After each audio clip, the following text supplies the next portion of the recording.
Так, ребята, я докажу вам сегодня, что в ЕГСХ есть призрак. Особенно мои одногруппники не верили. Я вам докажу обратное.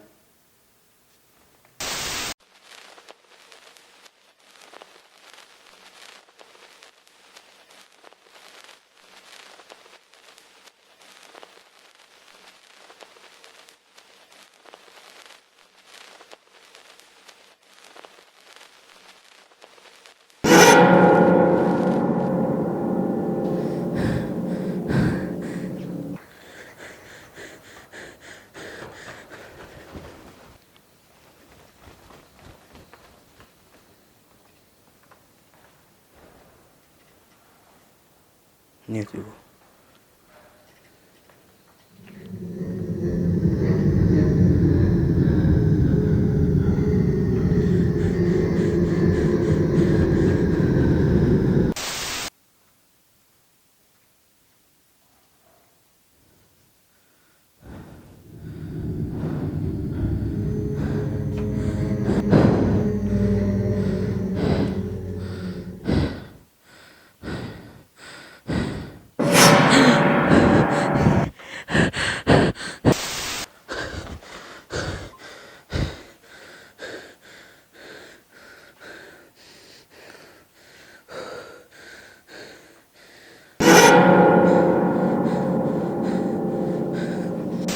Ребята, я все-таки выяснил, что в ЕГСХ существует призрак. Может, это мои последние слова?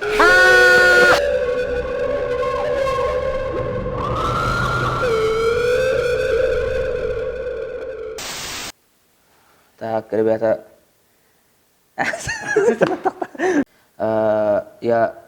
Мои одногруппники не верили.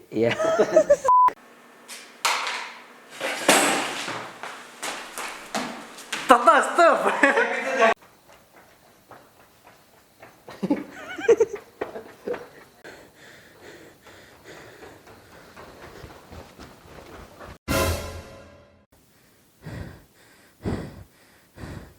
Раз, два, три. Ребята. Ребята, я выяснил, что в ЕГСХ все-таки есть призрак. Два, три.